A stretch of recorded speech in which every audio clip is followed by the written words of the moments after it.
for sure, so please feel free to ask questions. It's going to be a great night learning about education around vaping and prevention of vaping, and you'll have some really great information to bring home. And so I'd like to thank our school resource officers for coordinating this, and give a very warm welcome to Dr. Bonnie Halpern-Felsher. So welcome. Thank you. Okay, are we on? Hello, hello. I thought I knew to do this. Hello? There you go. Take that one. Thank you. Okay. Hello. All right. Hi, everyone. Oh, all right. Stay awake.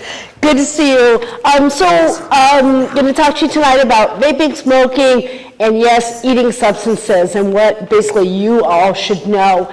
I am, just so you know, a professor at Stanford. I'm a developmental psychologist by training and had additional training in adolescent and young adult health. And I'm also the founder and executive director of a bunch of curriculums that I'll tell you about briefly at the end. So really been wonderful to partner up with school resource officers. I think I can say we now have a partnership, which has been really, really wonderful.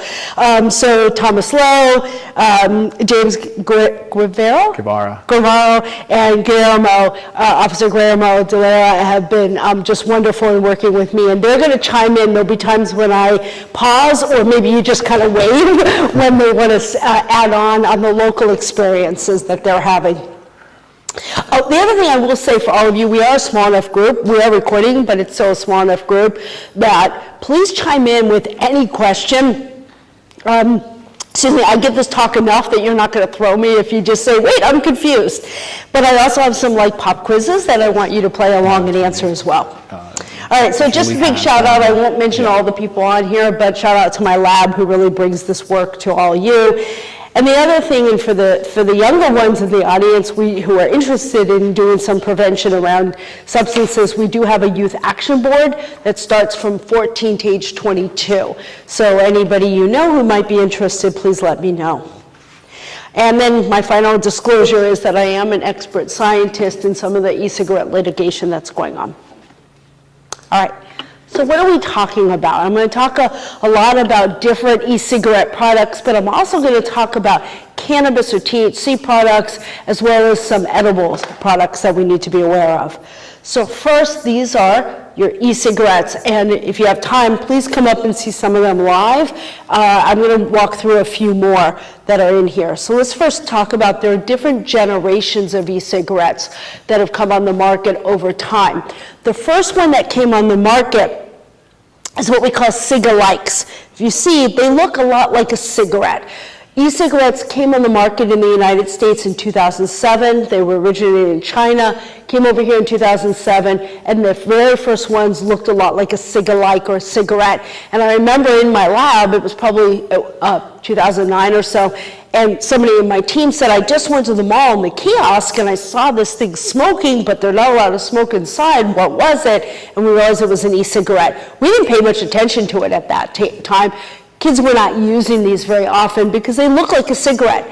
The good news is teens do not want to be using regular cigarettes. So they didn't pick up on these. They didn't have a lot of nicotine in them and didn't always have a lot of flavors in them. And they didn't taste very good. Then we had the next thing that came on the market. Oops, there we go for that. The next one, and the other thing that's important to know is that the first generation were disposable, so when you were done, you threw them out. And we could talk about environment another time, but that was important to know. Then we have these second generations, and these are more vape pen style. We're still seeing these. You've got some examples there, and I would say they're probably coming back, this style, unfortunately. And these were, originally when they came on the market, they would look like pens. They were larger than the original, but they looked different, and they were rechargeable. So I used to hear from schools and say, people would call me up and say, what is this that I see plugged into the computer or into the walls? And these were your rechargeable pens. And you would add the e-liquid. Maybe you want to, oh, I have a picture of e-liquid, but yeah, if you want to do a little show and tell, that's what the e-liquid is that you pour into these and into the next one, which are the mods or the box styles. We're not seeing these in the same way as much, but we're now seeing a new resurgence coming of Elf Bar, and I'll show you some of those pictures. These are the original ones. The Elf Bar are not modifiable, right? They're not supposed to be, but we have found some videos on YouTube that will show you that. Now, we don't recommend that because they could explode when you manipulate things and do things to them that you're not supposed to. So yes, the answer is they're not supposed to be. Yeah, they're not supposed to. And that's been the problem with a lot of these products is an easy YouTube search and you can figure out how to open and manipulate them. But as designed, the third generation, and I'll show you the fifth generation, which is what's more in front there, but the third generation were meant to be changed. So you can change the volume, the voltage, the amount of e-liquid that you put in there. So they became called mods with the idea, but they're the box styles. So this is a picture of the e-liquid that was just mentioned. The thing to know about the e-liquid is that the chemicals and the nicotine are all included in these vials. And these vials, and we'll talk about nicotine itself and how much is in there, but just to give you some perspective, one of those little containers has as much nicotine as if you drank it, can kill an entire class of kindergarten kids. 1 teaspoon can kill a small adult. So very high concentrated amounts of nicotine are in these products. Then we had a new generation that came on the market in 2015. Anybody want to say what that is on the right? Thank you, Juul. Juul came on the market in 2015 and arguably really changed the landscape of these products. They were sleek, discreet, high-tech, and high in nicotine. How much? You're probably thinking, I promise we'll get to that and talk about it. They also had a new kind of nicotine called salt-based that I will explain a lot more. I would argue that really the Juul changed the landscape. A lot of the products that we still have look like a Juul. We'll talk about that a lot more. So what about the data then? Why are we so concerned about it? Well, the good news is, like I said, cigarette use has gone way down, but e-cigarette use has gone way up. And what we've seen, I think I have, if you look at the bars here, from 2017 to 2018, went from 11.7 to 20.8%. That represented a 78% increase in the percentage of high school students and a 48% increase in the percentage of middle school students who reported using an e-cigarette in the past 30 days. Huge, huge leaps. Then to 2019, we went up to 27, almost 28%. And these numbers basically sparked the then Surgeon General, Dr. Jerome Adams, and then the Food and Drug Administration Commissioner, Dr. Scott Gottlieb, to call this a vaping epidemic. These numbers went up so high, but I would actually argue, and I think you guys would agree, that I would say these numbers are low.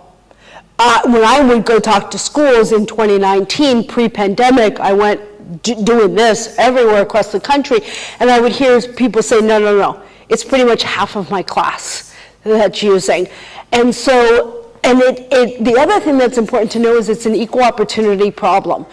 It's not the troubled kids, it's not from low income, it's not from the other side of the train tracks, it's not those who are having just depression or anything like that. It is a really huge problem no matter what the demographics are. And that is continuing today. I'm going to show you that. Excuse me. Yeah. Are some brain types, because they're nicotine is a stimulant. Right. So are some brain types more susceptible to like the addiction of the nicotine and therefore it's harder to break those? It's a great question, and we'll talk about the brain a little bit more. I'll tell you, I haven't seen studies, they may exist, I haven't seen studies on the brain types. I've seen studies on the genetics of metabolism and your body type. So there's no doubt that, and that's linked to the brain, there's no doubt that there are people, just like with alcohol, there are people who can hold it better or worse. There are certainly people who metabolize out the nicotine a lot faster than do others. So people who have the genetic makeup of certain type of metabolism are more likely to become addicted, absolutely. But really, when you're talking about teenagers, unfortunately, they're all at risk given the brain development that's going on. Right. And well, we'll talk about the brain development. I promise. And then keep asking, because great questions. All right, so now we have, was there another question? Sorry. We also now have this, what I call the 5th generation, and this is more what we're seeing today. And really what we're seeing also today, I'm going to say, are these. And these actually were given to me by your school resource officers to take pictures of, to give you some examples, and a lot of them are just right there. So you've got Elf bars, a really, really popular style right now. They're bigger, they're chunkier, but they are contained. The 4th and 5th generations, the older generation, when you're done with it, you drip in or pour in the e-liquid. These are not meant to be opened and have something poured in. Having said that, again, a simple YouTube search will show you, oh, just vape half of it and then add in your cannabis oil to it, and you have a cherry flavored cannabis. In fact, a kid told me that's what they were doing. But you can see the top ones look very much like a Juul. And these are really easy to hide, and I'm going to show you some pictures around that as well. And just up close, and I'm not trying to promote, I'm trying to make you parents aware of these products so you can see if they're, in your kid's backpack, in the shoes, in the belt buckles, wherever they are, so you know. And these are not that big. It's really easy to hide these products. So the other concern that we have, and just looking, you might say, well, is this really happening today? What are we seeing today? And the hard part is that a lot of the national data, and all the data I'm showing you have been from national studies conducted by the federal government, the Centers for Disease Control, or the NIH, National Institutes of Health, have shown that the numbers from 2019 to 2022 have gone down somewhat. Anybody want to think what's been going on in the last 2.5 years? Pandemic, right. So we know that these are a social issue. We know that teens start, they don't continue to use, that's the brain and the nicotine dependence, but they start to use largely because, everyone's doing it, I'm going to a party, or I'm hanging out with my friends and I'm not supervised, supervise your kids, whatever it is, or I'm taking the hit in the bathroom, or whatever, it tends to be that more social influence and some social pressures that they're feeling. When they're home, which is what we were seeing in middle of 2020 for the last 2 years after that, was students were home. So while we did see a significant reduction in reported e-cigarette rates, we're starting to see those go back up. And I would also say from some of the papers that we've published that the young people who were addicted, we saw some quitting rates during the beginning of the pandemic. I think we did a good job getting the word out about lung health. That's great. But those who were addicted or are addicted were continuing to use. We may not have been having new people initiate. We're now in 22, and I would say, and you guys chime in, on the rates are going skyrocketing, and I can say that based on the number of people asking me to give these talks and the number of people using our curriculums and so on. So I invite you to talk about what you're seeing. Yeah, we're seeing a super incline. I mean, it's, I hate to use it, but it's mental health. Our kids now, especially coming back from the pandemic, the pressures of school, the pressures of sports, the pressures to be, top of your class is huge. It's a way of it's a coping mechanism, and it stems from, again, I hate to use it, but it's a mental health pandemic, really epidemic, and this is how our kids, and like Dr. Bonnie said, it's not just our at-risk kids, it's not our underserved community, it's children that have 4.2 GPAs, are vaping. We're seeing it daily. Thank you. They're stressed out. They're super stressed. And to talk about the addiction piece, if you look at 2019, now unfortunately the National Institutes of Health did not collect or don't report on the number of days used in the last month easily before 2019. We don't have that easy access to that data, to those data. But basically, if you look at the percentage of adolescents who have used on 20 out of the past 30 days, one of the markers of addiction is frequent use, it has gone up pretty dramatically. We have over 50 or almost 50% of students who are using right now across the country are using on a very regular basis. So I would argue that that is addiction. Not only that, we have a lot more than we've seen who are using them daily. Almost around 16, 17%, 15% are using these products daily. And I also want you to know, and we'll talk more about addiction and brain development, but if you're thinking, oh, you have to use daily to be considered addicted, you don't. You can use every Saturday at 10 o'clock at night, and your body cues you in, and your brain cues you in to being addicted, because you're addicted to know that every Saturday at 10 p.m. I have to use. There are plenty of studies showing that you do not have to use daily to be addicted. All right, again, I think what we're both saying and trying to help you understand is that this is still going on. And you're probably not picking up the newspaper and hearing about vaping on a daily basis. I pay attention to it. I'm sure you both pay attention to it. But kind of the buzz out there is, it's not an issue anymore. We don't have to worry about it. This is a huge issue. It's a huge issue in every school right now, and it's becoming more and more. And if I just look at the numbers, we were saying we just held a conference in my lab today and tomorrow, a virtual conference. We had 1,300 people across the country sign up, educators and so forth, and that's the highest we've ever had sign up, because these rates of cannabis use and e-cigarette, nicotine e-cigarette use and drug use overall are so high. All right. So I want to briefly talk about some other vaping products. Some of these we don't see as often, some we see a lot. One are your vaping, THC. So you can vape or inhale or aerosolize THC and CBD. I'm sure you know THC is the psychoactive component within the cannabis or the marijuana. It's the part that we're most concerned about. If you don't have THC, we heard this morning in the talk too, but if you don't have THC, you don't have addiction. You can vape the THC as well in the form of an oil or a wax, and you put it into the same kinds of devices, and I'll show you some different pictures of this.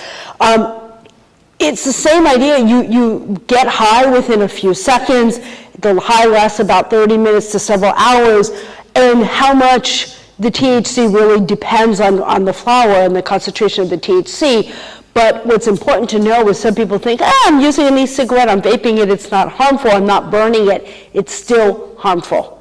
You're still getting addicted to it, it's still changing your brain, still hurting your lungs, and all the other things that we've seen. So just because you're aerosolizing or vaping it does not make it safe. And we really know that adolescents are co-using nicotine and tobacco, and co-using it a few different ways. One could be a blunt, which is a cigar that either you take the cigar wrapper and roll the marijuana within it, or you take an existing cigar and pull out the tobacco and put in the cannabis and then basically burn it and smoke it. And the problem is this, so that's one way of using it at the same time. The problem with blunts is teens don't realize, and many adults don't even realize, you're getting the double whammy. You're getting the nicotine and the THC at the same time. And some people do that because the nicotine enhances the buzz from cannabis, but then they don't realize that they're actually getting nicotine addiction as well. But we also see a lot of teens who are vaping or smoking both products, if not at the same time, like a blunt, one day or 1 hour, and then switching back and forth. And we know that about 33% of high school students and 23% of middle school students who have ever used an e-cigarette reporting putting in cannabis into that e-cigarette. And we know that youth are 3.5 times more likely to use cannabis than those who have never vaped. So this is important to realize, that there's a lot of co-use of some of these two products. And just a video to show you, and I kind of don't need the video, you've got it live right there, but just since I do this on Zoom a lot, just a video to show you, it's really hard to tell apart the nicotine in the cannabis devices. Sometimes they have, right, a cannabis leaf, and they're more likely to be glass if they're cannabis. But you can, again, open these products up and look at it, and it's I'll play that video again. Oh, maybe I will. No, come on. Play it again just so you can see how similar they look. And it's really hard to tell the difference. And part of why I'm telling you this is so that way you're keeping an eye and you're vigilant within your students' backpacks, their bottom of the drawer, their socks, wherever it is, your laundry. I've had parents who say to me, oh, I didn't realize that my kid was vaping until they did laundry and it popped out of their pockets. All right, so just to be aware. But you can also vape pretty much anything. And again, not promoting, making you aware. You can vape your melatonin, your vitamins, your caffeine, essential oils, things like that. And this is the other thing, and again, these look like Juul. They look like Puff Bar. It's really hard to tell the difference. Now, I'm not worried about you taking melatonin. I'm not worried about you taking vitamins. I'm not, well, middle school caffeine, ideally not. But I'm not worried about it in the same way. But you vape it. That's the problem, because it has propylene glycol, glycerin, all kinds of things in it that is used to bring into your lungs, into your mouth and into your lungs that are also harmful. And so just because there's no THC and no nicotine does not make them safe. And you might be saying, well, are teens using these products, which, by the way, you just go to Urban Outfitters. They're not regulated. You don't have to be of age, and we'll talk about the age in a minute, but you don't have to be of age to use these products. So we actually published a study just to say, well, how many teens and adults are using these non-nicotine e-cigarettes, which, by the way, I have colleagues who call them wellness vapes, because melatonin and vitamins, please don't do that. They're not wellness, so we want them to be called a form of cigarettes, so non-nicotine e-cigarettes. So we found about 26% in our sample of 6,000 across the country had ever used these products, and amongst our younger ones, 13 to 17, 14%, and 11% in the past month. Now you may say, well, that's not very high numbers, but that's where we were with e-cigarettes a few years ago. And we're also concerned because the majority of teens who say that they've used these have used both products, both nicotine and these non-nicotine products. So it may be some form of a gateway. So the point of that is that there's a lot of co-use, and when we talk about these, and they come in the same flavors, we need to ask vaping what? What is it that is in there? And I'm sure you guys have this issue, I would imagine, when you're catching or finding students who are using, maybe don't always know what's even in them. Am I right? Yeah, unfortunately, maybe about a month and a half ago, we had an incident where a young girl took a vape, and she had a bad reaction. We had to actually call the fire department to come out and tend to her, but she couldn't tell us if it was what it was. So, and I mean, we could take something like this, and there's a teeny tiny little marker here that tells you that this is a cannabis vape. But I mean, you have to know what you're looking for. And if I'm a child and I want to be cool and I want to vape with my buddy, and he gives me something, if I'm not asking what it is, I'm just doing it. And that actually brings up, thank you, and that's a really good point. It also brings up a really good point that I often want to remind myself to mention, which is, in our studies, we ask teens, what are you vaping? How much nicotine, how much cannabis, what's in there? The typical answer is, I don't know. And it's interesting because as a scientist, a lot of times when you have, I don't know, you throw it out. You throw out the data, you don't publish it. I don't know is a really important data point here. It's I don't know, partly because you can't tell from the packaging because it doesn't tell you, or it doesn't say how much nicotine is in there, or whatever's in there, and that's on purpose and deceptive. But the other reason is that they're sharing. So they don't know what their friends are handing them, which is a problem. We're not going into fentanyl today or opioids or anything like that, but we've always told kids since I was a kid, don't just pick up something and blindly use it. You don't know what's in there. And that is what's happening a lot here. And teens have or students, young people have no idea what's in their products. So just for a second, just to talk about these oral nicotine products, because we just did a paper on this. In addition to inhaling, we are seeing edibles, and I don't mean in this case cannabis edibles, I mean nicotine edibles, pouches, tablets, gums, and toothpicks. And the bottom, it's left, it's on here, the nicotine gum. That looks like chiclets or just your standard gum. It's not until you see that it says nicotine gum. And teens are not using these to quit smoking. They're using them to start the nicotine process. And that's been a problem with us. And they come in menthol, they come in mint. These look like candy, right? These look like mints. I have something, a pack of mints in my purse that looks just like the ones in the middle that say Rogue. This is a problem. And look at these.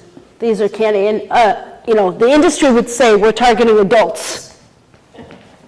Do you agree?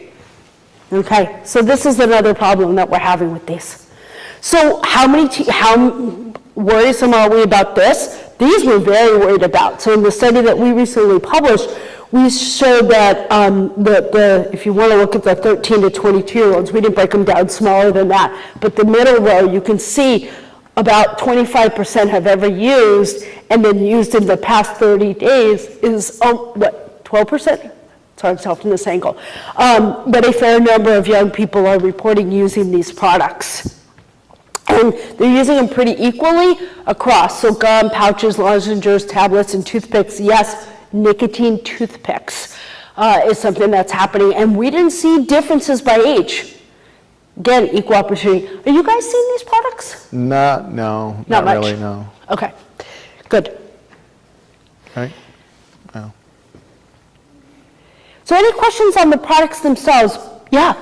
So can you say more about the toothpicks? Because we take a lot of paraphernalia, and we sat back here and looked at each other, and neither of us have ever seen the toothpick. So we don't know if we're missing it or kids in middle school aren't. Middle schoolers may not be using it.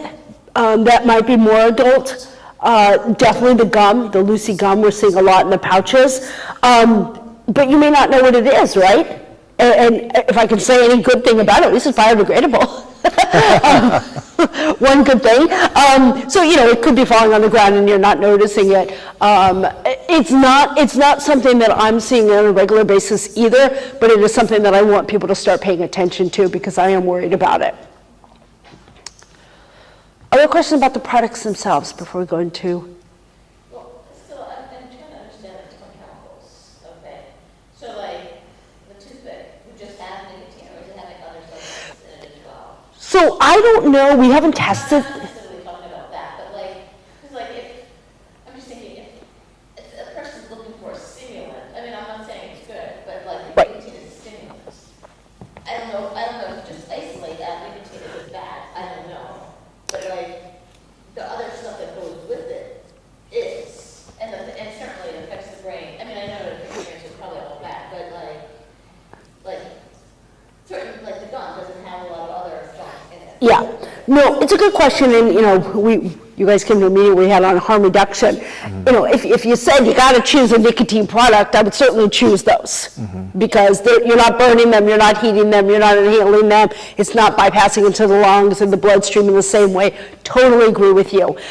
My concern, well, first of all, any nicotine, it's not the patch that you use to quit smoking.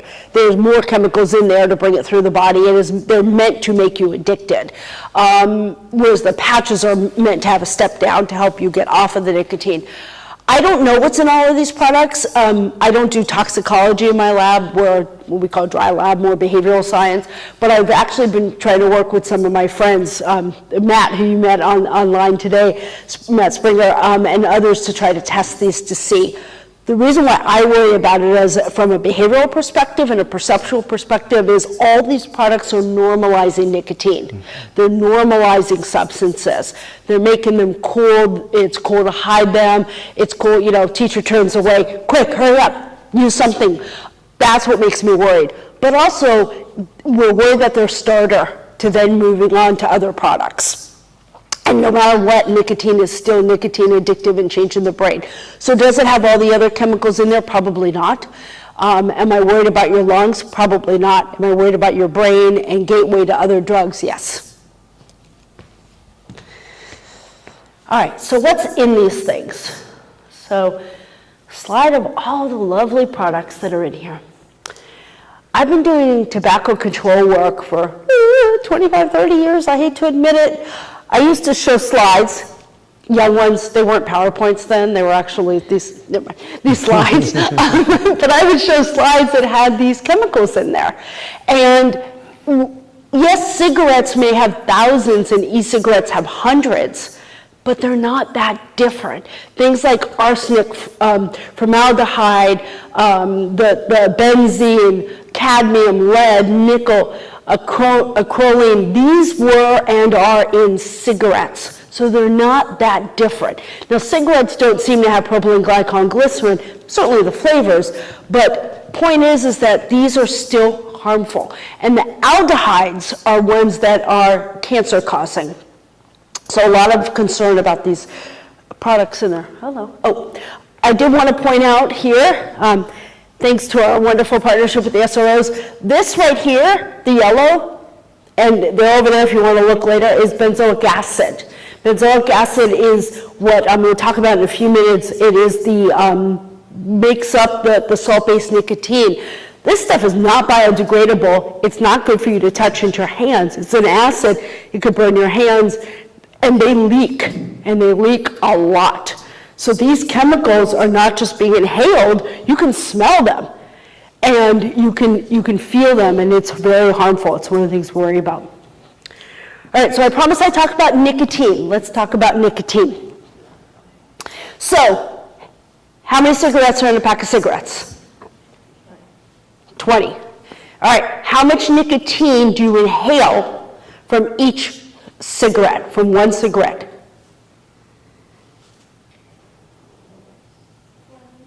Say it again? Not quite.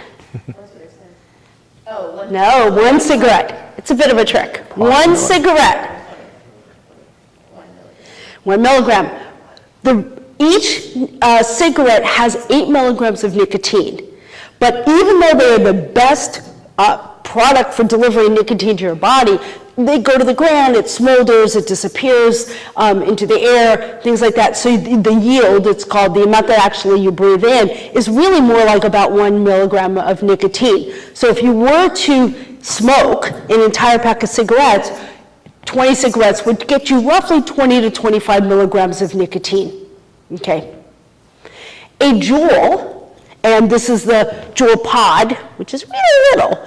The Juul pod has 59 milligrams per, sorry, we're going to do a little math and a little chemistry tonight. So Juul pod has 59 milligrams per mil. It's a 0.7 milliliter container volume. 59 times 0.7 gives you 41 milligrams of nicotine. So a Juul pod, just that little pod, has 41 milligrams of nicotine. You say, well, okay, what does that mean? Juul used to, they took it off their website because they were getting sued, but Juul used to say, you get at least 80% of that product into your body. Yay, great. So that means that you are basically inhaling almost 2 packs of cigarettes worth of nicotine in a Juul pod. All right? Puff Bar, I got to update these now with Elf Bar and all that, is more like 50, and Soren is more like 90 because of the higher volume. Okay, so you may be saying, well, okay, but how much do teens use? I know with the Juul and the Puff Bar, for example, when I've talked to teens and we studied them, some teens will say a pod a week. That's about 2 or 3 cigarettes a day. That's still a lot of cigarettes worth. Those who are addicted are using 1 to 8 pods a day. Do the math. That is 1 to 4. That's 1 to 8 packs of cigarettes worth of nicotine.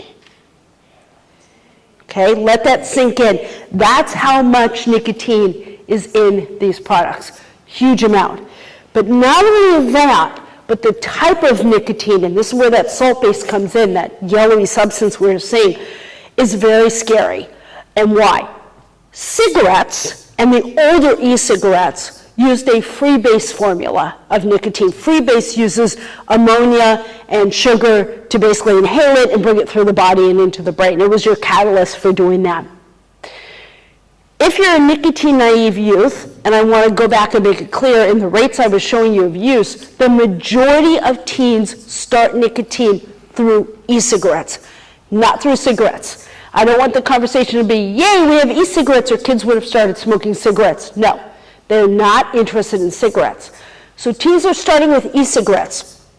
If you start with an e-cigarette that has freebase nicotine, just like a cigarette, it's very caustic, makes you cough. I've never smoked, but if you have, this is what everybody tells me. It's that throat hit, it's not good, it tastes bad. So cigarettes and the older e-cigarettes had the freebase nicotine. What Juul did is they patented a salt-based nicotine. Chemistry, litmus test, all right? Freebase is very caustic, right, on the basic side of the litmus test. What they did was they added salt-based nicotine, which is an acid, moved it towards the acid side, but really to neutral. It's now smooth, it tastes good, and it's more absorbent, this type of nicotine. So you've got more nicotine than we've ever seen before, this 5% or the 59 milligrams per mil, more nicotine, and now some of them have 7, 8, 9% of nicotine, more nicotine than we've ever seen. Quick policy note, we have no standard in the US for how much nicotine is allowed. There's no ceiling for what the US allows. And Dr. Bonnie, also just the capacity as well has gone up. Like these Elf bars, you can get 5,000 puffs. That's you're good for 5,000 puffs if you buy one of these. And Juul had 200. So just to give you a little comparison. So thank you for saying that. In the UK, we allow 1.7%. Here in the US, there's no max that they can have. So the sky's the limit. And so we've got a very high concentration of nicotine that we're worried about. So why are we concerned? If I haven't scared you enough, let's talk about the body. And no, when I talk to teens directly, I do not use scare tactics, but you need to, we tell them the truth, and that's important. So nicotine rewires the brain, and we'll talk about the brain a little bit more, but when you introduce nicotine, THC, any substance, it actually rewires the brain. We also know that the heart beats faster when you're on nicotine. And we also know about issues with the lungs, and I'm going to talk about that a lot more. So let's talk about nicotine dependence. Studies show, from the Surgeon General all the way down to every study that's out there, that at least 88 to 90% of adults who are addicted to nicotine, cigarettes or e-cigarettes, started using when they were under 21, and most when they were under 18. Okay? It is a teenage, a child issue. It is not an adult issue because it starts during the childhood times. And this is not anything surprising to the industry, by the way. The tobacco industry and the cannabis industry said, get them now. Get them when they're young, because we've got you addicted for life. So why? All right, pop quiz. At what age, maybe the teenagers can tell us, how old are you when your brain stops developing, or what age until does it continue to develop? Anybody know? 24. Close. 20. 25. 25, 26, good. Good. So your brain continues to develop until you're about 25, 26. I have a 27-year-old who told me when they turned 26, Mom, my brain's fully developed. I'm done. Poor thing knows what I do for a living. And in fact, asked me today that her friends were concerned about different types of drugs and what's happening. I'm always the go-to person. So Brianne said to me, Mom, I'm 26. This was last year. So any stupid, so I said, yeah, so any stupid decision you make now is yours, not your brain. I was joking, and Brianne knew I was joking, don't worry. But it's important to know how the brain works. So our brains start from the back, which is where the amygdala and the physical coordination, as I look down to make sure I don't trip because I don't have coordination, that is your amygdala, that is the back, that is the part responsible for emotion. emotion, and then it moves to the front. The front of the brain, the prefrontal cortex, is responsible for decision-making, executive functioning, planning, future perspective, and so on. So we know that that develops last. That does not mean that I'm saying, and I really want you to make sure, for anybody listening here and on recording, does not mean that you go home and you say to your kids that you're stupid and you're not fully developed. That is not the message that we're saying. And again, as a parent, I remember my older, when Bram was 14, coming home from health ed and hearing that message saying, I'm really stupid. No, you're not stupid. That's not the point. I always tell teens, that's really cool that this is what's happening. It's why you're cool, why you're learning, why you can learn music and you can learn language that I can't remember anymore. It's because of the fact that you're leading more from your brain, from the back of your brain. It's why you're also more emotional. But it's also the time during adolescence when your brain is figuring out what to keep and what not to keep. What do I like? What do I not like? Your brain is saying, do I like broccoli? How many of you like broccoli? Yeah. All right. Rock music. Yeah, well, not so much on the young one, see? So trying to figure out, oh, by the way, I forgot to do my public service announcement. If anybody mentions the score for the Warriors, I will never talk to you again. All right. I'm going home to watch it tonight. Do not tell me the score, please. I am a huge Warriors fan. Anyway, okay, so we know that it goes from the back to the front. We know that your brain's trying to figure out what you like. So this is the way I like to explain it to teens. And I thought of this when I was sitting in the LA where I grew up, and I was preparing a talk for a bunch of educators. How do I explain the brain development? Okay, during adolescence, you overproduce the neuronal connections in your brain. Okay? You overproduce it. And what's happening is your brain has, and we're born, by the way, with the ability to become addicted. We're born with the receptors in the brain for nicotine, for dopamine, for THC, and so on. So during this time, your brain is just clogged. There's all kinds of stuff going on. And so, important for teens to realize you're still able to go from A to Z. You're not stupid, you're not a blank slate. It's just that there's more up there to be contended with. And as that's happening, you may process information faster, slower, differently. What goes into your equation as a teenager may be different from what goes into ours as adults. But you're still going from one place to another. But during your adolescent years, your brain is saying, which of those connections do I not need? Okay? And so what happens is during that time, your brain says, well, if I don't need it, I'm going to prune it away. And I won't have as many freeways, I won't have as many off-ramps and on-ramps, and then I'm going to myelinate, sheath over, create smoother transportation across the brain of the connections of the roads that I keep. Okay? So if you do not, and as a result, by the way, we have smoother traffic. Now, if you have the nicotine receptor, which we're all born with, and you do not introduce nicotine into your body during adolescence up until a young adult, your brain says, I don't need that. So I'm going to get rid of it. Good. But as soon as I introduce nicotine to my brain, as soon as I put that in, your brain starts to change and say, I'm going to keep that receptor. It's going to grow. De Noble talks about this, one of the guys who studied this, kind of earmuffs, he would say, or this idea of like more receptors popping up and saying, give me more nicotine. And then when I don't give you more nicotine, I go through withdrawal. The tobacco industry, the cannabis industry knows this. They understand brain development, and that's why they put all the flavors and the nicotine levels and the THC levels in there, is to get young people addicted. Because you hear of almost nobody who starts using these products after 25 who become addicted. Okay? This is a childhood and an adolescent issue. All right. And we've seen these in some of the studies that we've done, and I hear a lot of people say, oh, you can't get addicted to e-cigarettes. It's not like cigarettes.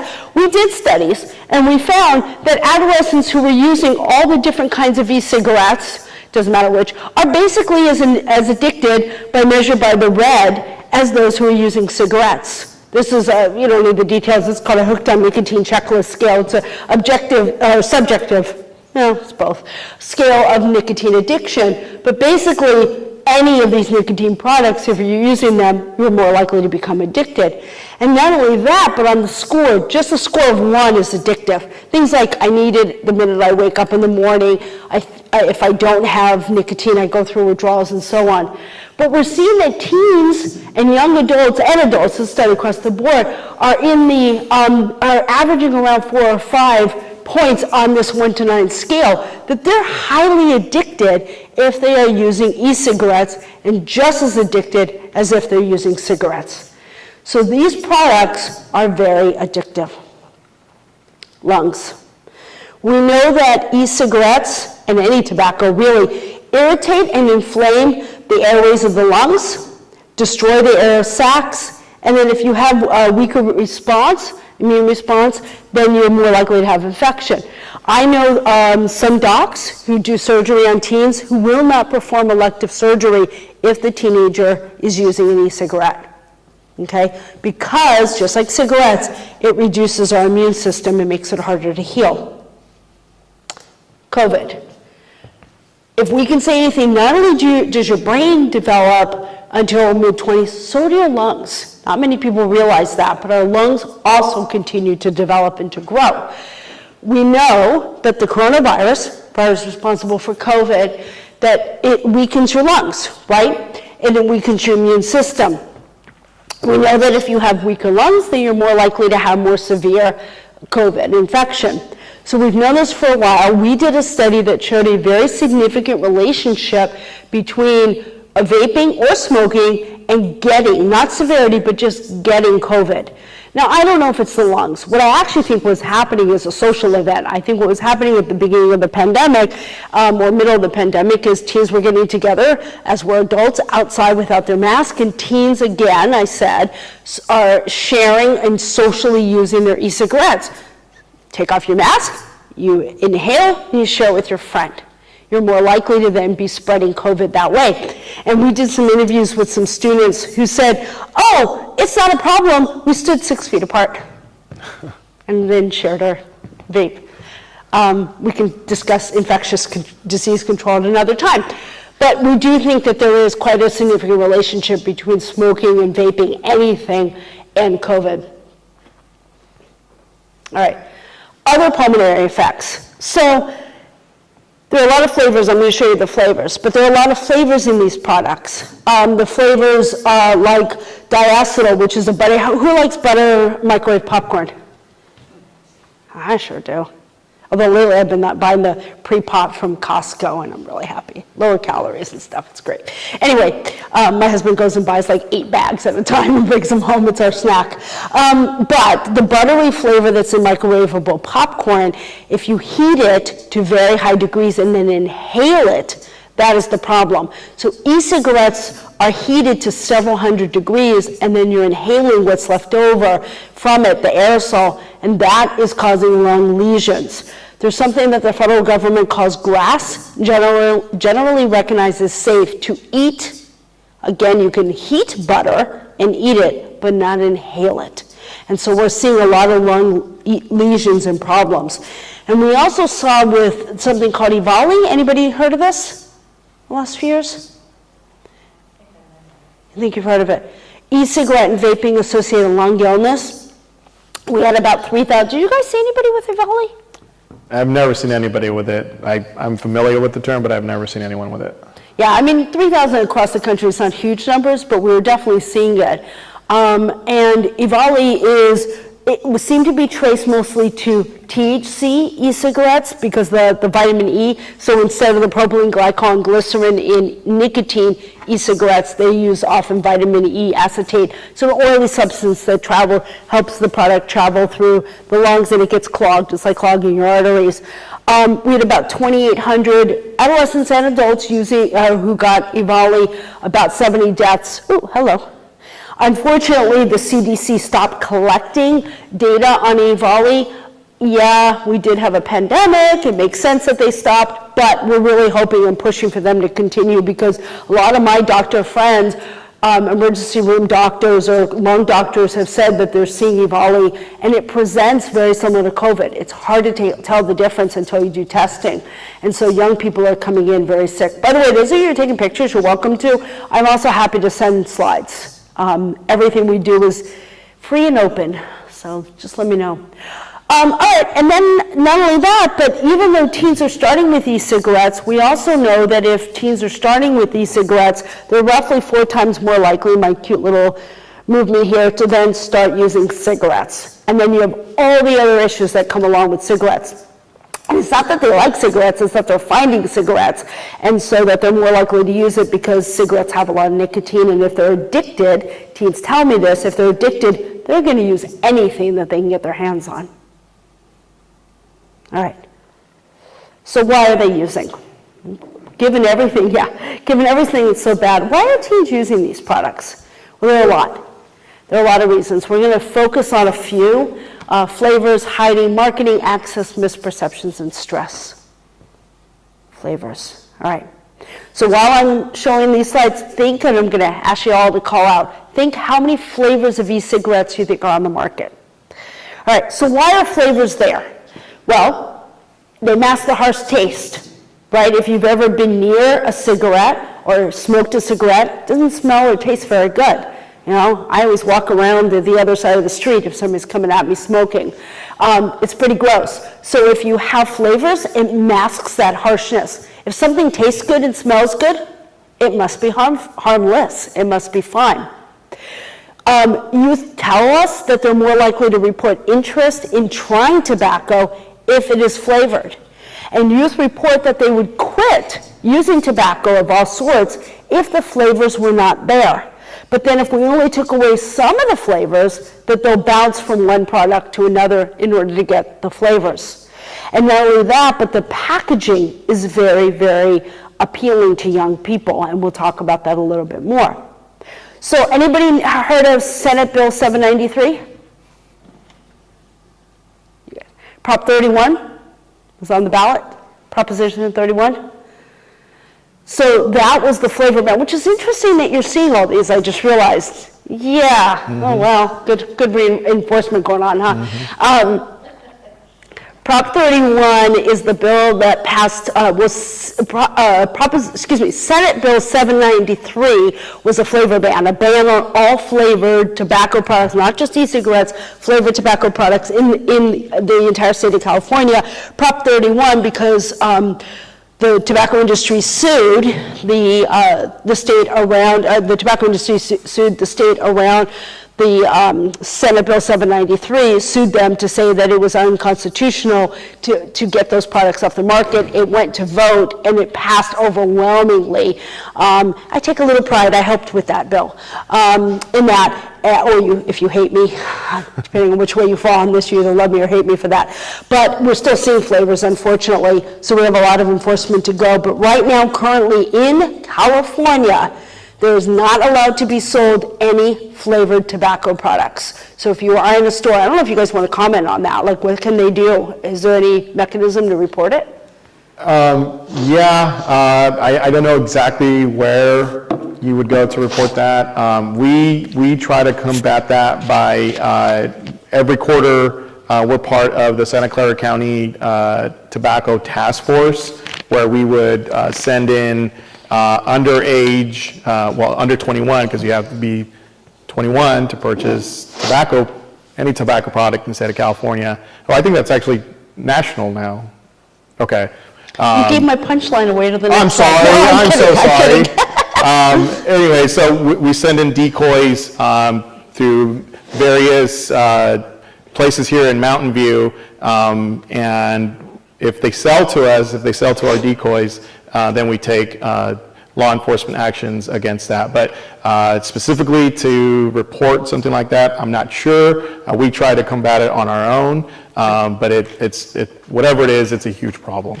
It's a huge problem. I don't actually know either where to report it. I know where to report underage. Right. But I don't know. It's something we should probably Yeah, find out. we're going to have to look that up, yeah. Yeah, because I would love everyone in this room to start helping with enforcement. It's something I live in San Mateo County that we've been talking about is now how do we enforce some of these laws. which has been a big problem. All right, so shout out. How many flavors do you think exist? Yeah. Just a question, have you seen flavored tobacco products in Mountain View? We haven't seen any since the law passed. What about these? These are all confiscated, well, in retail stores, we have not seen any. Okay. Because we do look out for that. Everything that's been confiscated, we are still seeing flavored tobacco. So they're getting it through mail or some other way. Somehow, yeah. Yeah. And there's something called the PACT Act. Actually, there's also the Senate Bill 39, I think, that passed, that was disallowed, just like with wine, that you have, if you mail within California, there has to be an adult to sign if it's a vaping product. Clearly, that's not being enforced. I mean, I got a wine shipment the other week that they just left for me, and thankfully everyone's an adult over 21 in my house, but clearly there's enforcement issues going on all around there. But also there's the PACT Act, and that's a federal law that says that you cannot ship a vaping product of any sort in the U.S., and the U.S. Postal Service agreed and signed on, and I think FedEx did as well. So they're getting these products. All right. Anybody want to take a guess as to how many e-cigarette flavors have been counted in total since they came on the market? 20,000. Anyone else? Hundreds of thousands. Like 500,000. All right, here are some of them.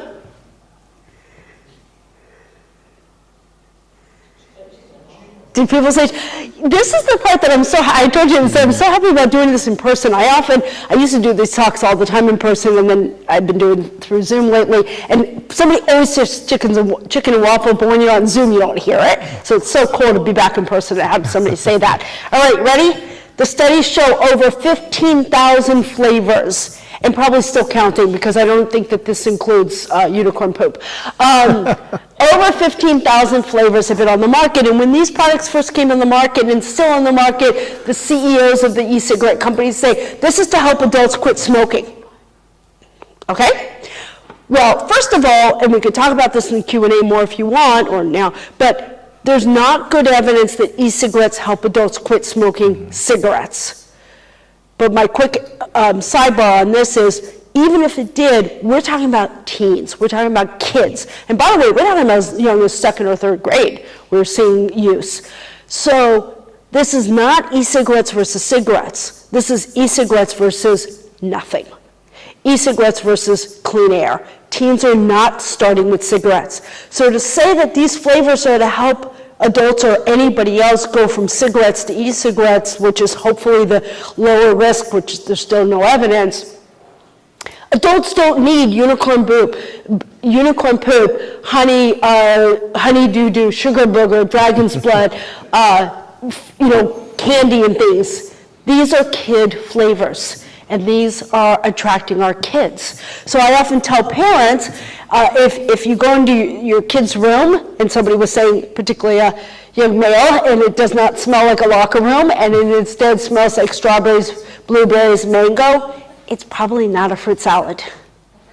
So pay attention to that. Or one of my friends noticed that their kid was vaping because they live in New York and it was freezing and the windows were open. They said, oh, something is going on. So pay attention. All right, easy to hide. We took these pictures. Thank you for all the products to be able to do that. All right, anybody want to try to guess how many products you see, how many e-cigarettes?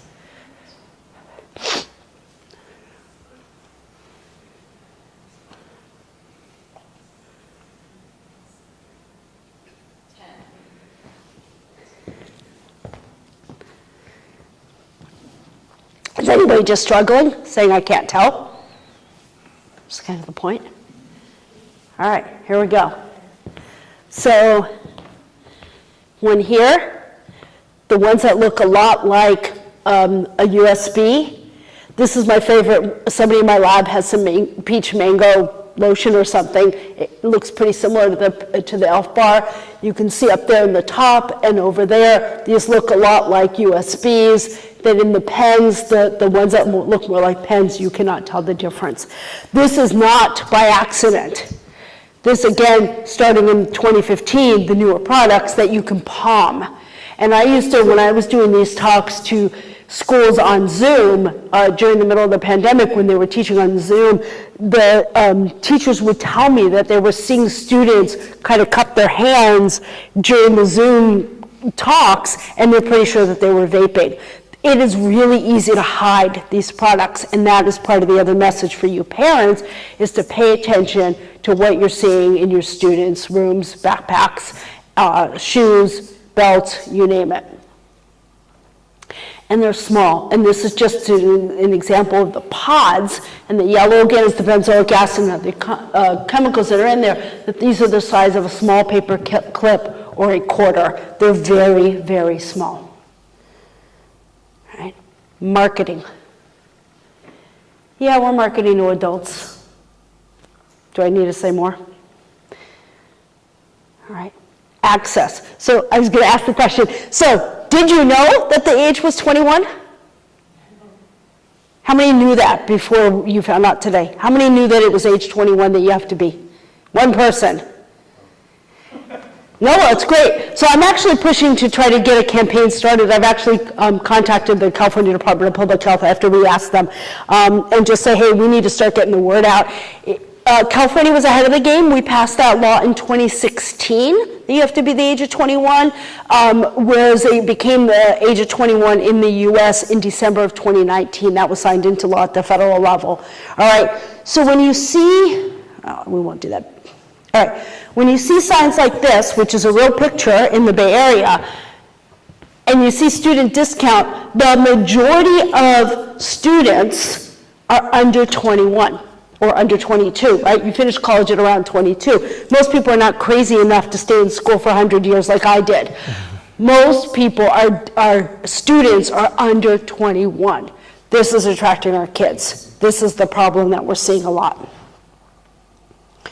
Not only that, they're cheap, okay? A puff bar was going from around $1 to $2.50. Again, anybody know how much a pack of cigarettes is in California? Like $13. Okay, Yeah. Thank you, $13. So remember, this is at least one, if not two packs of cigarettes worth for $1. Yeah, these mini flumes are $10. Yeah, and that's what, 3,000? 3,000 pounds? Yep, 3,000. Yep. Okay. All right, and you can get Juul for $4.99 for 4 packs of pods. All right, so I'm going to hand it over to you to do the Mountain View. So yeah, Tell me when you want me to click or whatever. We're seeing, you go to the next one. So these are our local, there's 3 smoke shops in Mountain View. This one is downtown Castro. You go to the next one. That's the inside of the store. You go to the next one. Yep. So just to let you know, this is Graham Middle School here. It's roughly a 16-minute walk from our current location to this smoke shop. Let's go to the next one. So this is the newest one in Mountain View, Great Vape. They've been around maybe 3-4 months. It's located on El Camino. You can go to the next one. This is inside of the store. When did you take these pictures? So I purposefully took these pictures from offline so everyone has access to these. So these are a little, the law passed in January, right? So they opened, maybe they've been 6 months. Okay. I know they were there maybe 6 months. So we'll give them the benefit of the doubt. We'll say it's about 6 months. Because these are all flavored tobacco. That's why I was asking, yeah. We'll go to the next one. So this is even closer. This is a 12-minute walk from our current location to the Great Vape. And then lastly is Fatty Zones. They go to the next one. That's inside of the store. They are also a smoke shop. They're also a skateboard shop. They also do body piercing, things like that. We'll go to the next slide. So this is also a 16-minute walk. So that's 3 smoke shops within less than a mile distance from here. So we just wanted to make that aware to you folks. I'm not saying that these stores are supplying our youth, but when there's 3 stores within a mile distance of here, I just want to make sure that you guys know where these stores are at. Thank you. That's really scary. And I think the law is 1,000 feet? Yeah. 1,000 yes. feet. But we know, and there have been cannabis shops that are with, like 1,001 feet or something like that. So, it's a huge problem. And I remember asking students, do you know where to go for X, Y, or Z drugs? Oh yeah, it's easy. They know where to go. Showing teens or talking to teens about these things, you're not alerting them to things that they don't already know. Just so you know, what you're doing is having a conversation with them, and we'll talk about how to do that in a few minutes. So misperception, just quickly on this. The other problem about these products, particularly the e-cigarettes, is that a lot of people, and this is not just teens, by the way, everyone thinks that they're okay to use, think that they're not harmful. Now, and we'll say, well, e-cigarettes are less harmful than cigarettes. Well, again, as I said, teens are not starting with cigarettes, so we're not worried about harm reduction here. It's not e-cigarettes versus cigarettes. Not only that, one of my friends who used to be at the CDC, who's now heads the Center for Tobacco Products at the FDA, said, well, yeah, you can jump from a 15-story building or a 20-story building, the effect is still the same. So there's really not that much appreciable difference between e-cigarettes and cigarettes. But even if there were, the addictive levels, the nicotine levels that I've been showing you for several slides here, and the type of nicotine is so highly addictive is the other issue.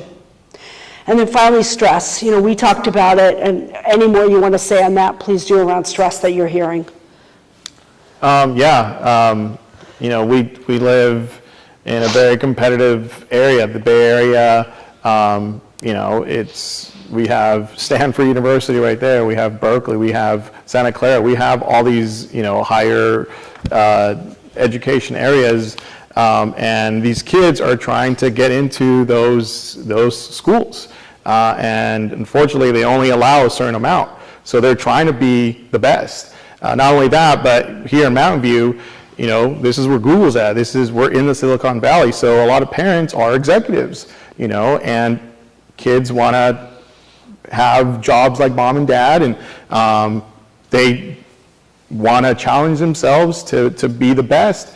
And unfortunately, like I said earlier, they're using these vapes, they're using these cannabis vapes and these nicotine vapes as a coping mechanism. And it's how they unwind.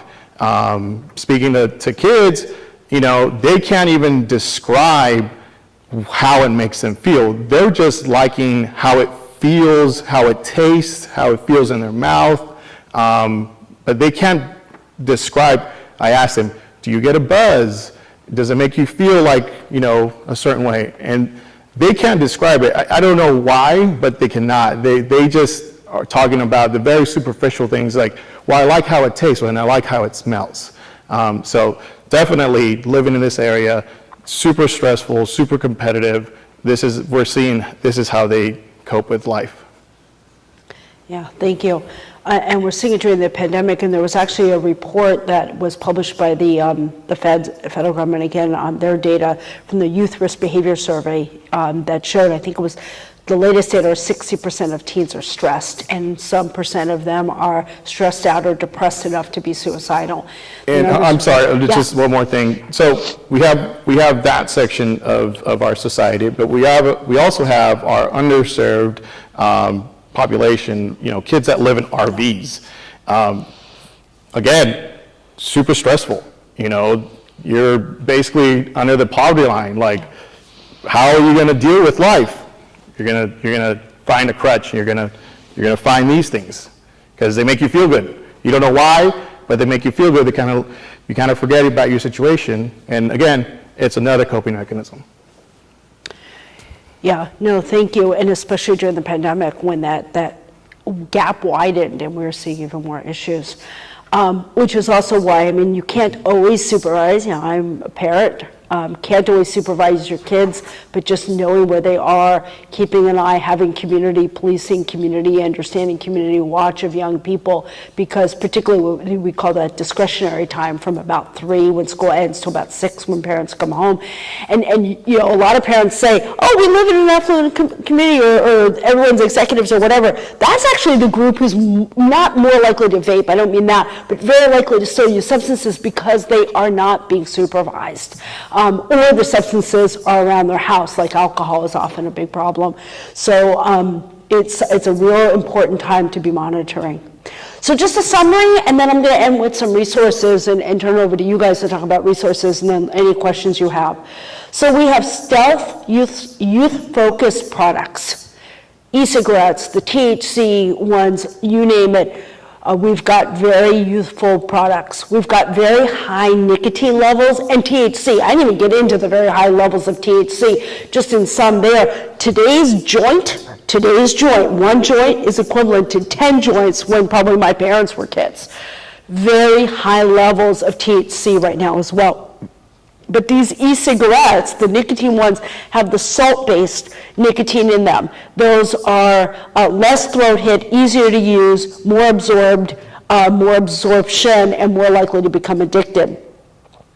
Teens and parents and everyone have misperceptions. I get into debates with colleagues, dear colleagues, about whether kids are addicted or how much nicotine is in there because nobody knows, and there are a lot of misperceptions. Well, people do know. There are a lot of misperceptions out there. They come in flavors, and regardless of the fact that we are here in California, and I'm very thrilled to have helped pass that bill, we're still seeing the flavors, and we need to work hard against those. We have packaging and ads that are very, very attractive to our young people, and they're cheap, but they are harmful. And youth want to quit, but we just don't have a lot of resources for young people to quit. That's what we're seeing more and more now, is thankfully they're starting to get the message, but they're so stressed out, they're so addicted that they're having trouble quitting. So what are some things you could do? So first of all, talk to your kids. No matter what, go talk to them. Start young. Start when they're very young. You know, the conversation when they're 6 years old may not be, let me tell you about your brain. But the conversation when they're 6 could be, you know what, anything that you're putting in your body, I want it to be healthy and safe because I care about you. And helping them, and then you scaffold up and have that conversation every year as they get older. So talk. Go home and say, I just heard a talk. And the point is not to have a lecture. I had a friend who was also a developmental psychologist, and she said, this is pre-cigarettes, but she said, you know, I'm going to set a date in June to talk to my kid about sex. And I was like, yeah, don't schedule these things. You just let it come up organically. You have that conversation with them. So go home and say, I just heard a talk. And I'm really curious what you know or think about this. You may not find out today whether or not your son or daughter or child is using. You may not, and that's okay if it doesn't happen today. Start the conversation. You may need a few times to have a conversation with them. And have that conversation of a safe space. You know, Johnny, if you are using, I care about you and I want to help you. That is way more important than saying, I'm mad at you. Because then they're going to shut down. So the point is here, I mean, if you look at the flavors, you look at the packaging, you look at what's happening, this was created for young people to become addicted, for the industry to dupe all of us and help them become addicted. So to have those conversations. Talk to healthcare providers. In the state of California, we have sensitive service laws. So anybody who's 12 or up, and for the teenagers listening, if you are 12 or up, you can get substance use treatment without parental consent. Now your parents are going, but no, I don't want that, I want to know. Of course you do. Again, I'm a parent as well. We're parents. But more important is that they get help. So ideally you have the conversation and you help bring your young person in to get treatment to a healthcare provider. But I also say to teens, if that's not possible, go talk to a healthcare provider on your own because you can get that support that you need.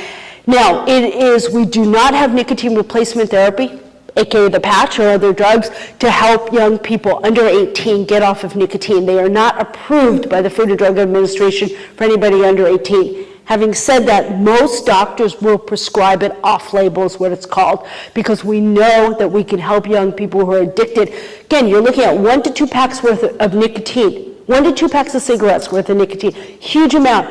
Young people are not going to be able to quit on their own. They need some help, they need some therapy, they need cognitive therapy, they may or may not need nicotine replacement therapy. Go talk to a healthcare provider. If you're using these products, cigarettes, e-cigarettes, THC, please not near your kids. For one, it's not good role modeling. Second, they don't understand that your brains are developed. And third is that you're going to encourage them to be using, and if you are using them near and it's a little one, they may think it's candy because it smells and tastes good and wind up ingesting it, and we are seeing some people with poisoning, and that has increased since these came on the market. So have a conversation, not a lecture. Find the right time, really important. My kids would say, Mom, you are the queen of opportunities. You knew when to talk to us about everything and anything, to the point where they were getting a little bit tired of it. But I was always there and talking to them about it. So we're not criticizing, we're looking for a good opportunity. So not we need to talk, but what do you think about? Don't say things like, you don't vape, right? No. Whisper isn't going to say, no, actually, Mom, I do. You know, that's just not going to work. You shut down that conversation by using those words. Use the right words: vaping, juuling, puffing, whatever it is. I don't even know what the current words are. Vaping. Vaping, Yeah. okay. I use e-cigarettes when I'm talking to an adult audience, when I'm talking to public health, because I want the term cigarettes to be there, but not when I'm talking to young people. I hated texting my kids. I hated it. Now, whereas I have kids older than your kids are, so vaping was new, but texting was still kind of new. But for my younger one, who's now almost 23, it was the only way to get through to her when she was in a bad mood. I would just text and say, hey, what's going on? And then she would tell me. She's now becoming a psychologist. I love it. But she would talk to me about what was going on, but face-to-face, she was very shy and quiet and would not do it. I don't care how you start that conversation, start the conversation. When you do not have the conversation, people think that you're saying it's okay. All right. So Mountain View specific resources that you might have. So really, the way we have to think about this vaping situation is that it's extremely new. Like, it's so new. There isn't much literature out there on how to, if this happens, then you go to, if A happens, then you go to B. If C happens, then you go to D. We are literally, trial and error at this point. So first of all, I just want to thank the administration here, Ms. Noriega, Ms. Thompson, everybody else here. They are very supportive. I am the school resource officer here at this school. I am always here. I spend about 80% of my time that I'm working at this school. So I consider myself to be a resource to this community. So I should have put my phone number up here, but if you need my phone number, come up to me, I will give it to you. I will help you in any way I can. Secondly, Mr. Noriega, he is the school's at-risk supervisor. Great resource. Secondly, because it is tied to mental health, we do have our chat services here that then the school can tie you in. Miss Vang was here, she's no longer here, but she's also a great resource for the school. So if you go and use the mental health people here, the counselors, they will set you up with check. So that's ours. Great, thank you. So some other ones that are not specific just to Mountain View, but across, there are, if you are yourself using, or have a teenager or a child who is, there are different resources out there for you. Becoming an X is one, that's for parents and teens from the Truth Initiative. This is Quitting is for teens. There are a few others. Unfortunately, California does not have My Life, My Quit, another texting service, but there are some others that are available. So there are non-medication, non-one-on-one therapy that are free that you can use. The Tobacco Prevention Toolkit is our resource. It is completely free. It is less for parents, although we're building a parent component to it, but there's lots of information, and there are flyers somewhere. There are lots of information, lots of information on these toolkits, slides, fact sheets, information that you can use to start talking to your children about right off the bat. Visit is for healthcare providers and counselors to be able to screen, counsel, and treat young people who are suffering from any substance use disorder. But you as parents can also look at these resources to get some help and figure out what to do. Doesn't matter about that. And so we've got a whole bunch. The other one is for schools, Healthy Futures. Parents can use that one as well. These are all online, by the way, completely online, and your schools, I think, know about them. It's in the handout. You certainly, I know your school resource officers, Officer Guillermo uses these a lot. That's how we met. And for Healthy Futures, this is what we call our alternative to suspension curriculum.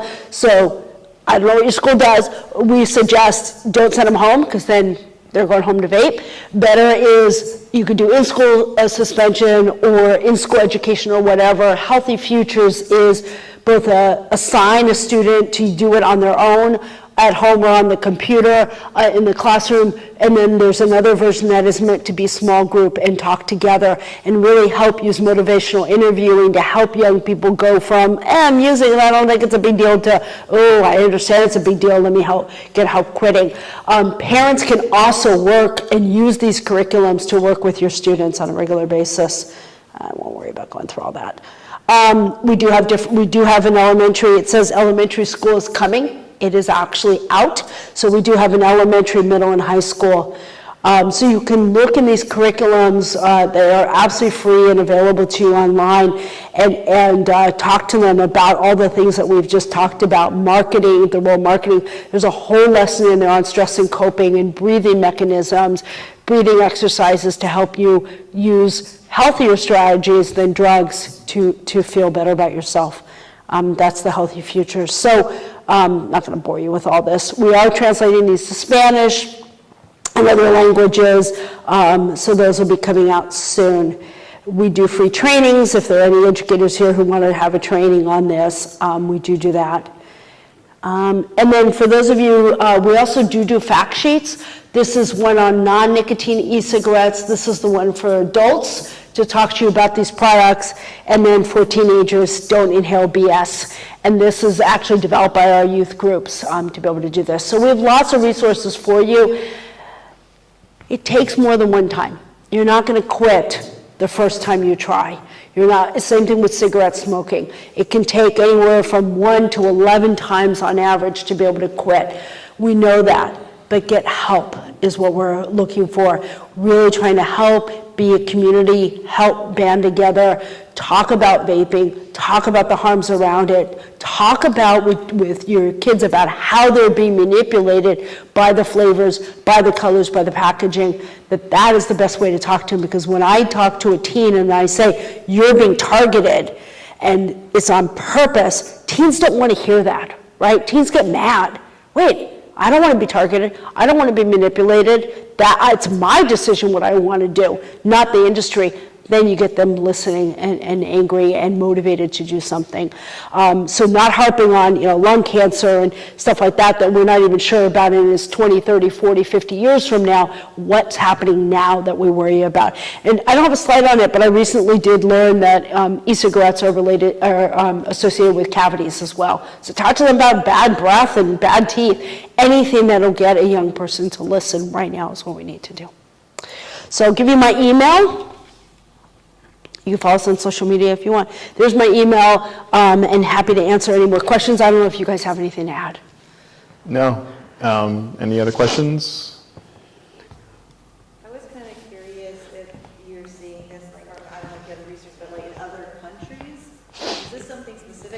when I look at that stuff, I'm like, how could that be legal? How could companies here be making this stuff that looks like that, you know?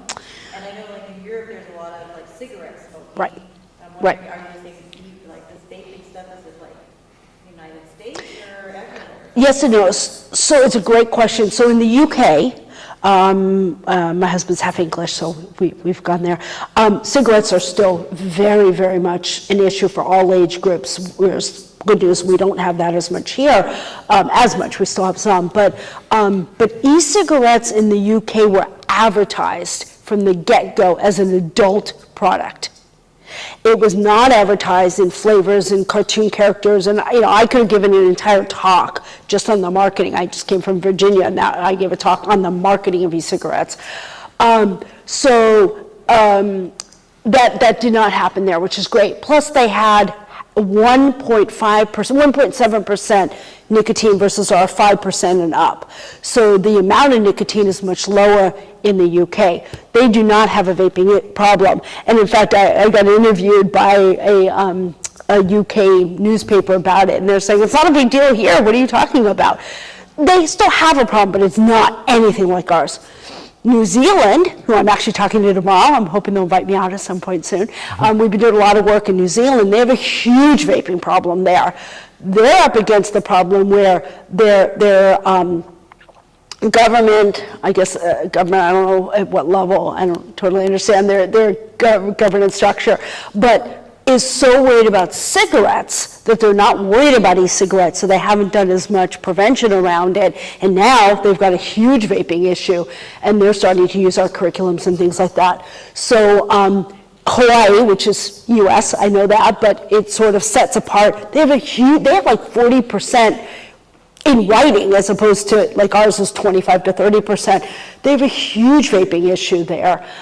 So it is Canada has an issue. I think Mexico and Brazil has used some of our work. So it varies by country, but it is, I would argue, more of an issue in the US, but not only.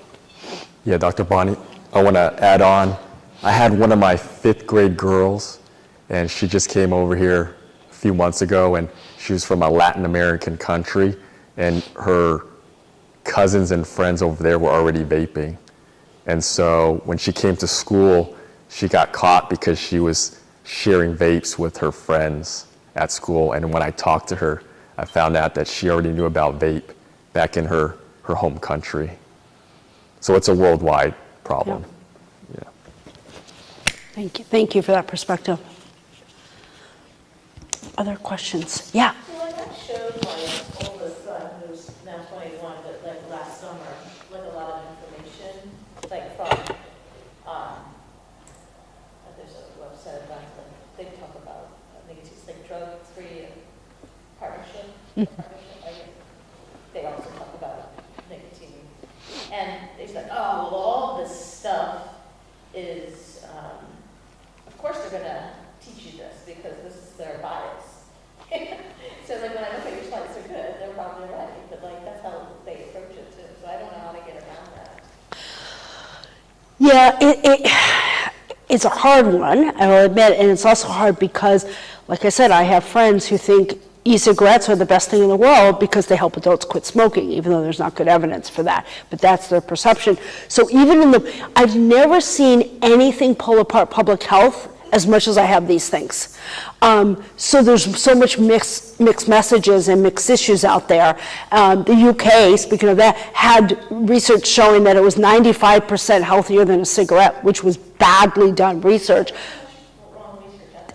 Yeah, so. They used to live in Philadelphia and in New York City, and used to have gone back to both of these towns. And I used to hate it, because I used to like walk behind people or like smoking, get around and stuff. Well, I was just there this summer and also last week, and there's no smoke. So everyone's vaping. Like, Yeah. Everyone. Yeah. So, It's all I don't vape. even use them as the regs. Like, I just don't think they're right, period. Sorry. You know that, but You mean that they're too low?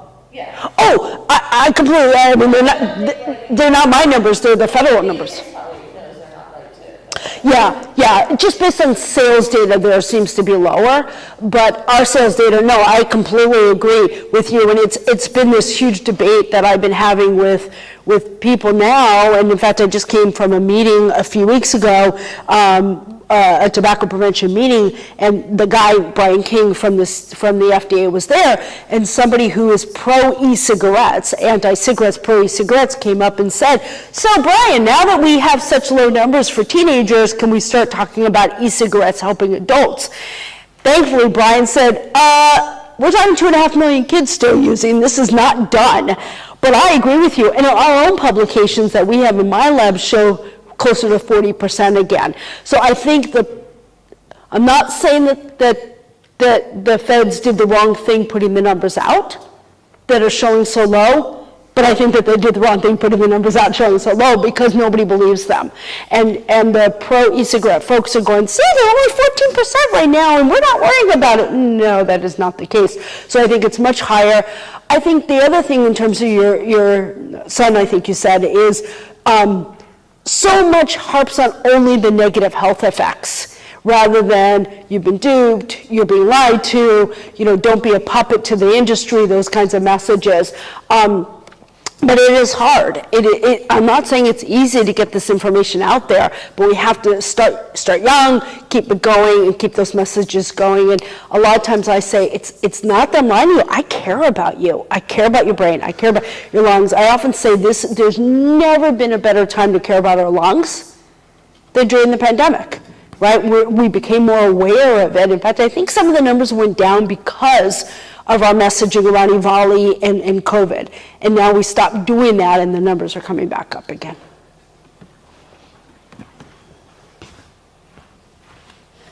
Other questions, other comments?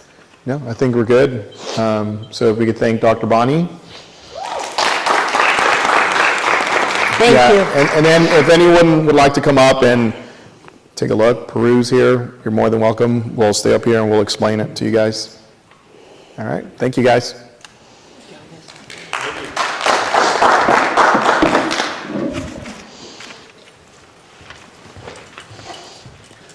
Okay, awesome. Thank you so much, Bonnie. Oh, you're